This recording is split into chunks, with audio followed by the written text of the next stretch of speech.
Hey guys, welcome to Tiny Fibre Studio episode number 5. This is a podcast about knitting, spinning, and specifically about me trying to become a more purposeful spinner by only knitting with my own handspun in 2017. If you're a returning viewer, thank you so much for coming back and following the journey. For those of you who are new, welcome. Let me know about yourself in the comments. I'd love you to kind of introduce yourself. Let me know whether you're a knitter, a spinner, both, any other stuff that you're interested in. In this episode, I have a finished thing to show you, also a work in progress, and some new and shiny things. Also, we're going to talk a little bit about fibre festivals and yarn festivals. And I also want to give you a little bit more detail on the idea of a sample along that I kind of floated out there in the last episode. First of all, we'll talk about what I'm wearing today. So this shawl is Damson by Ysolda Teague. It's a little bit on the small side. I should have knitted it in larger needles. But there it is. It's a nice, fairly plain shawl. There's not too much lace work, just a little bit of triangular detail at the bottom. It's in Malabrigo sock in the lettuce colourway, which I love. Love the lettuce colourway. It's awesome. So that's the Damson shawl. And then underneath, I'm also wearing Ysolda's pattern, which in this case is blank canvas. I really like the fit of this sweater. I'm just going to stand up so you can have a little look. Fits really nicely. And it's very well used, this one. So I think I will probably do another blank canvas at some point, probably not too distant future. I actually already started one, but it's in commercial yarn, and so obviously I'm not finishing that this year. It will get finished next year, I promise, but I'm looking into the possibility of adapting the blank canvas for something that I'm working on, which I'll show you a little bit later. So now on to finished items. Drum roll, please. It's finished! The cowl spin is finished. And there's a lot of it, so I apologise for the skeins not being the prettiest things in the entire universe right now, but there is just an awful lot of yarn in these two skeins. It's something like 460 grams and 1,038 yards.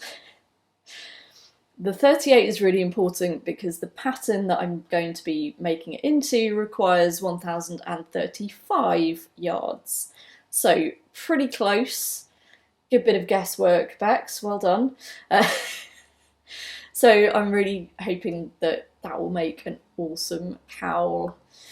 It's a really big cowl and I'm so looking forward to actually getting to cast this on. The only reason that I haven't so far is that it's taken, where are we, 5 days to dry? So yeah, and it's still not quite there. I'd still prefer to leave it hanging up for a couple more days just to let it dry completely. But I'll talk a little bit about the plying of this one. Because when I last saw you, I had all 3 of the singles finished and I was ready to start plying.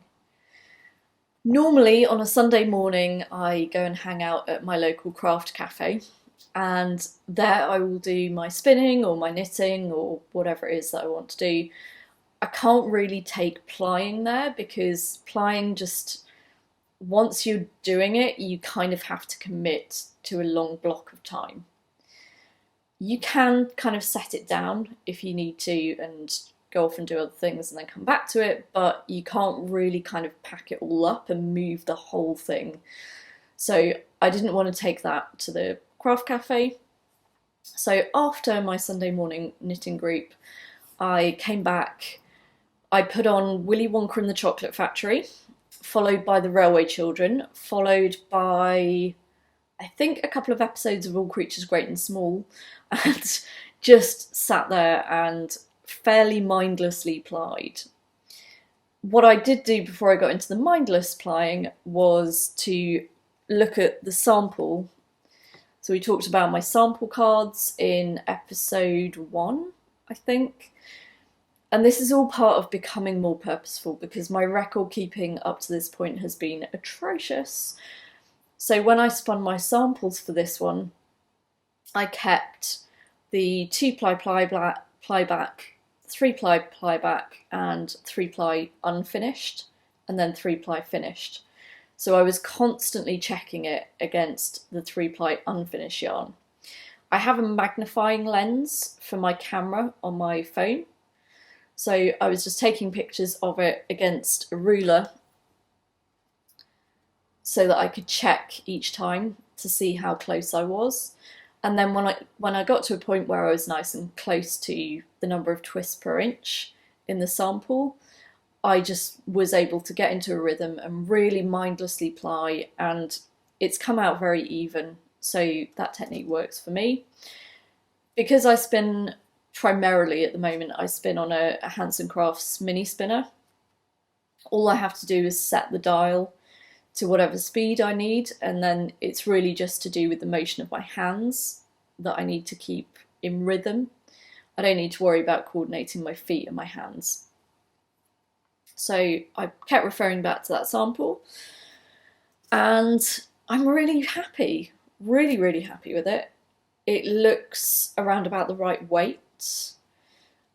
I haven't done a WPI test yet, just because I don't think WPI is necessarily the best indicator.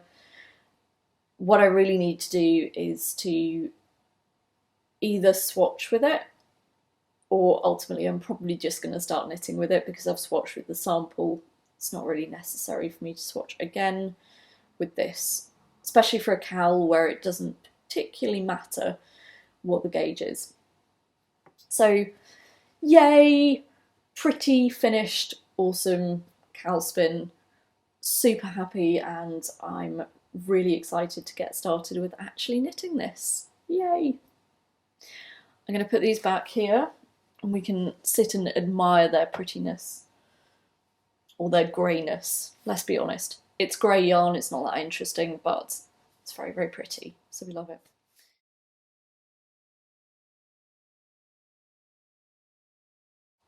I also have 1 or 2 works in progress that I'll tell you about. So the first thing is I was doing some swatching, and I think I may have already mentioned this, but I was doing some swatching with the handspun Shetlands, which I'd spun long draw 2 years ago for Tour de Fleece, and I wanted to swatch with it to try and figure out what size of needles it really wanted to be knitted on and what gauge.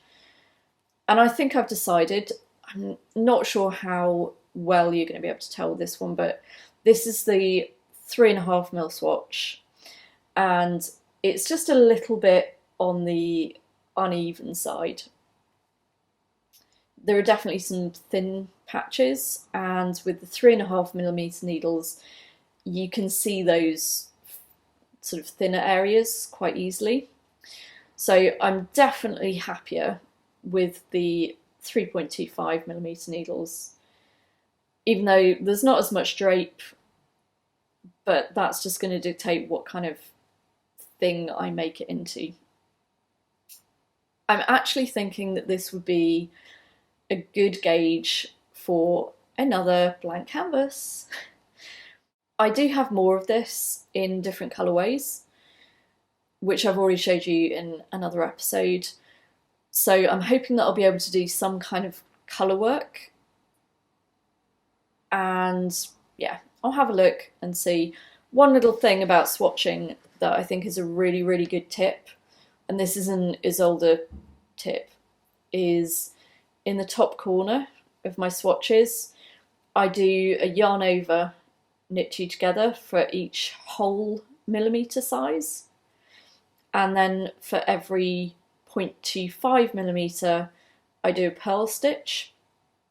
So in this case 3mm and 0.25 with the purl stitch.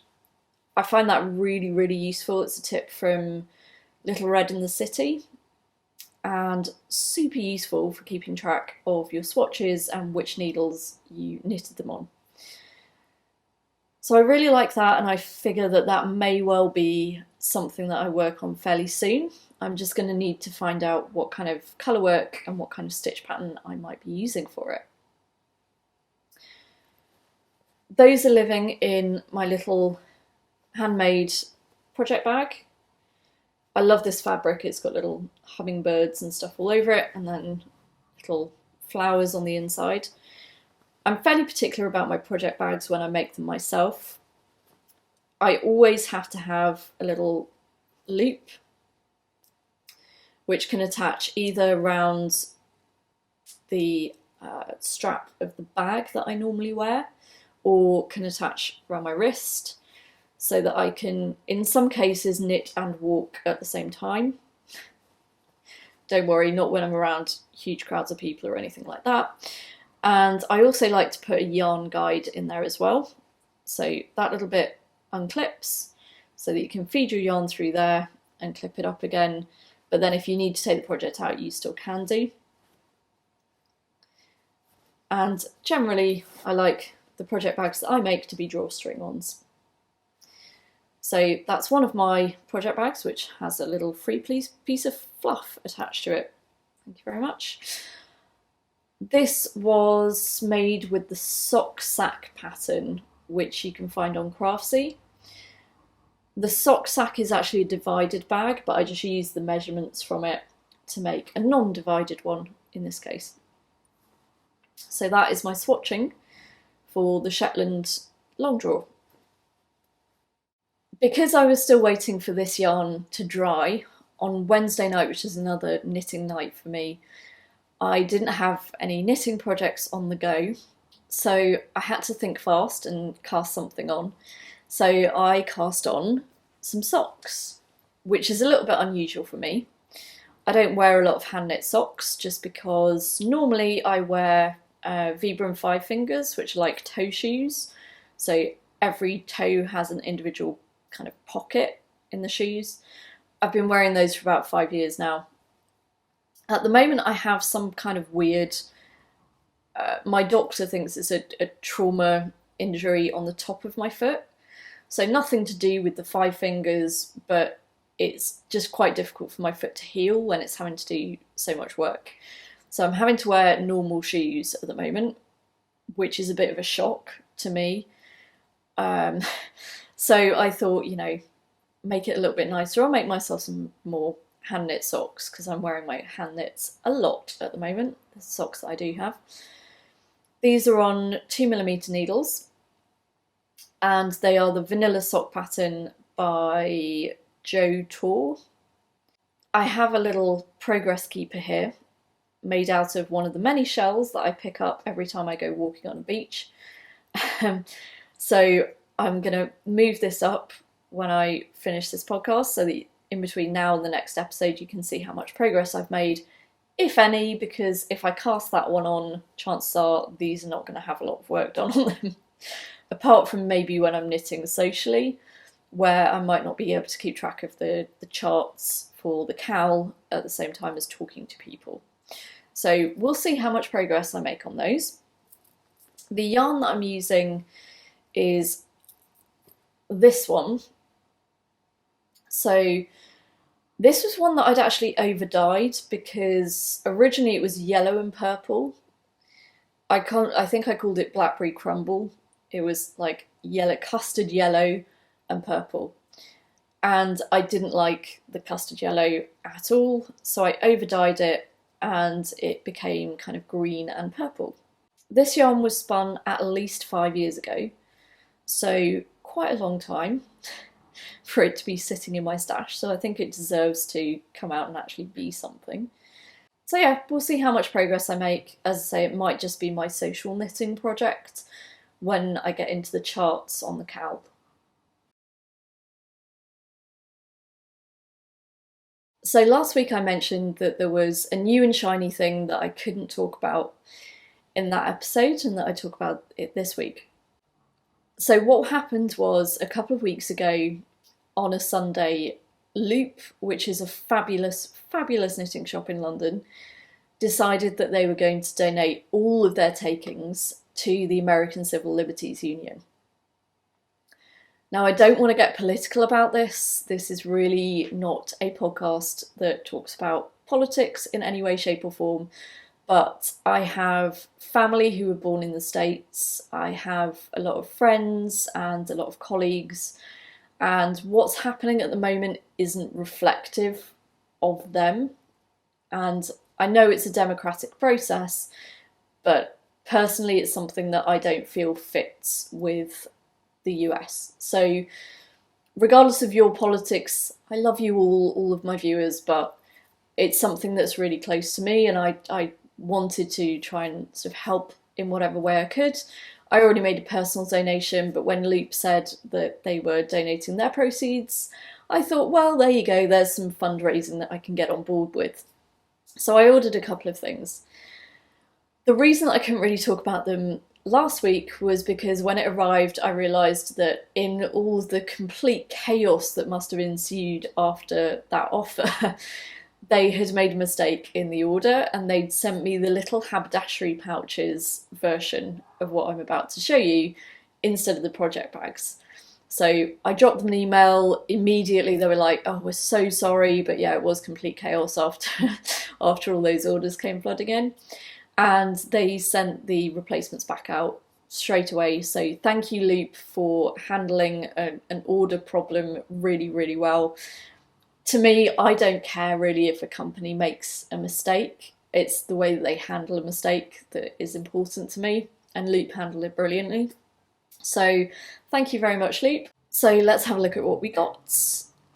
So first of all, I got this one. This is the Turquoise flowers.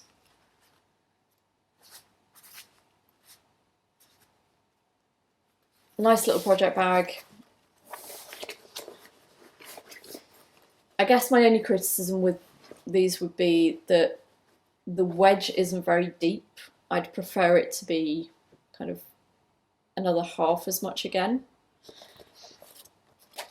But still, it's very cute. We like. There's nothing living in these just yet, but there will be. And then the second one that I got was the birdies, little pink birdies. I had seen these in Loop a few times and kind of really liked them and tried to choose one. Couldn't choose one, and these were actually half price, over half price as well. So I thought, well, there you go, there's a perfect thing to pick up. So thank you very much, Loop.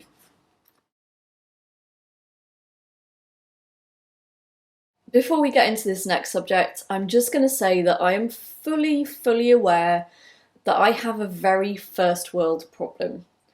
I'm not moaning or whinging about this. It's just a kind of fact of my life. I get quite a lot of holiday at work, and I sometimes find it difficult to actually get around to booking it just because I don't go on a lot of holidays, and so there's no real urgency in terms of when I need to have holiday. What I normally do is just have like a week off every month, which is a combination of holiday days and just my regular scheduled days that I'm not working. And I love that system, but when I was booking my holiday this year, what I ended up doing was bringing up a list of the UK fibre and yarn festivals and basically booking my holiday around those dates. Not particularly with the intention of going to every single yarn festival or fibre festival in the UK, but just so that I would have the option, you know, if something came up and I thought, oh yeah, I really want to go to that one, that I would at least know that I've got that time off. One of the first yarn festivals that's coming up in round about a month is Edinburgh Yarn Festival. I've never been to Edinburgh Yarn Festival. In fact, I haven't been to any yarn festivals, like knitting focused yarn festivals, since Knit Nation in 2011. Knit Nation was awesome, but it only ran for 2 years because the organiser moved abroad and couldn't do it anymore. So I think Edinburgh Yarn Festival is the current sort of equivalent of Knit Nation. The thing about Edinburgh is it's completely the opposite end of the UK from where I am. It's about 500 miles, which I realise in US terms is not a massive distance. But for me, we're talking about going right from the very bottom of our country to the very top. It's kind of a long way. So I started looking at various different travel options. The trains are ridiculously expensive, in my opinion, in the UK. The normal train fare was about £220. You can do this thing called split ticketing, where you split your ticket at various different stations along the way, and it makes it cheaper, which is stupid. I think they're looking at outlawing that and just making it all a normal price. But for example, if you were travelling from Plymouth to Bristol, if you break your ticket at, I think it's Taunton, it's cheaper. Stupid, but anyway. So I tried doing that. That came out still around about £150. I also looked at flying from Exeter Airport, which again came out around about 150, plus I'd have to actually get to the airport in the first place. And even looking at National Express coaches was 120. And in actual fact, both the train and the coach would have meant really significant changeovers between different trains or coaches. So really the flight would have been the best option, but the flight times weren't great in terms of getting me up there and back in a day. I didn't really want to have to pay for accommodation as well, because that would start getting ridiculously expensive. So I kind of talked myself out of it. I went, you know what, it's a yarn festival and you're only knitting with your own handspun this year anyway, so what's the point in you going? And the point really would have been to socialise with people that I don't get to see very often. In some cases, people that I haven't seen since Knit Nation. And in other cases, people I haven't seen since Wonderwool in 2013. So I talked myself out of it, and then I was thinking about it the other day and I thought, you know what, there's one option that I haven't looked at, which is this thing called Megabus.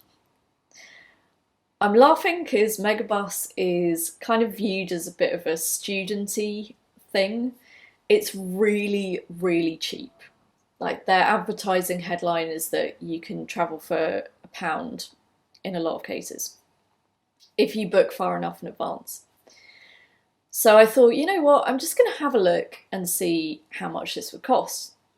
Keep in mind, pretty much every other way of getting there, around about £120 to £150. Megabus, £45. So I booked it. People are going to think that I'm completely crazy for doing this, but I actually think my plan is genius. So what I'm planning on doing is overnight Megabus from where I live to London, which will arrive at about, I think it's something like 7:25 into London, have a day in London on a Thursday, which is Loop's knitting night, which means that I get to catch up with my knitting buddy Kate, hopefully, if she's around. Have a fabulous day in London, get back on the coach at, I think, about 11 o'clock, and have the overnight coach to Edinburgh. Therefore, I don't have to pay for accommodation. And then from Edinburgh, I arrive nice and early in the morning. I can explore the city a little bit, take photos and so on, before I join the queue, because I don't have advance tickets for Edinburgh Yarn Festival. They sold out, so I'm just turning up and I'll get day tickets, that's fine. And have a fabulous day at the Yarn Festival, and then 11 o'clock, jump back on a Megabus, back to London, and then from London back to where I live. Done. I think it's a genius plan. My only concern, the only thing that's going to screw it up, is if my restless leg syndrome kicks in on a coach, which it quite frequently does. It's the same if I'm on a plane, the cinema, anything where I'm in kind of a confined space, and particularly in air-conditioned environments as well, or where there's a draft. So I'm going to go prepared with, I've heard that codeine and ibuprofen is a good way to combat it, so I'll go prepared with that, but also hopefully with a hot water bottle as well, so that I can fill that up at service stations and hopefully not have too many issues. So that is my genius plan for Edinburgh Yarn Festival. I'm really looking forward to it because, like I say, I haven't seen some of the people who will be there. I haven't seen for, where are we, 6 years. So I'm really, really looking forward to seeing them. I'm also just really looking forward to the environment and just being around lots of knitters and chatting. They also have a podcaster lounge, so there is a very good possibility that I will spend most of my time in the podcaster lounge and the rest of the time looking around the show and probably just buying tools and project bags and stuff like that. Because really, unless there is a limited edition yarn that is primarily only going to be there, I'm not really going to be buying a lot of yarn. Because even if I do, I can't knit with it this year.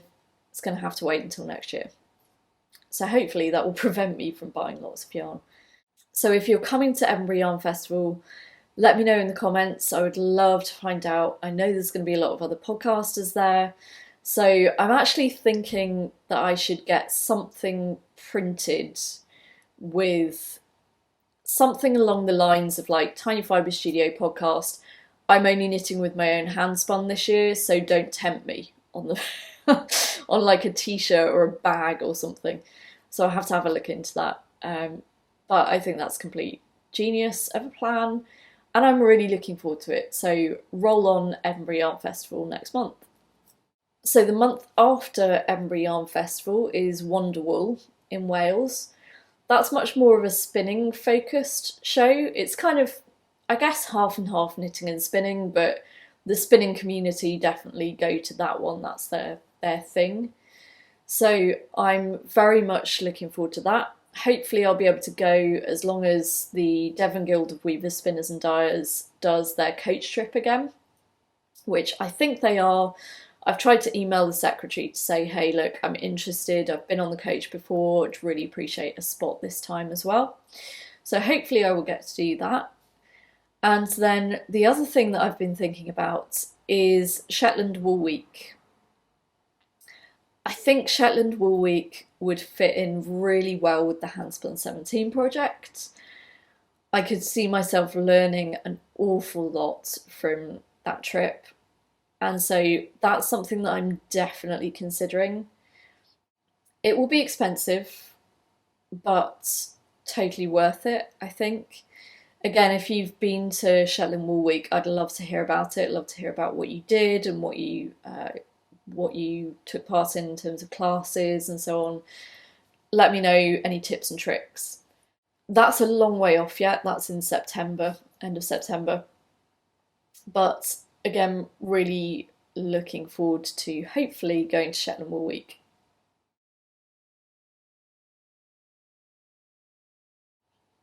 So I had a really brilliant response from people about the sample along that I mentioned in the previous episode. So I just wanted to add a few more details to that and just to clarify some things.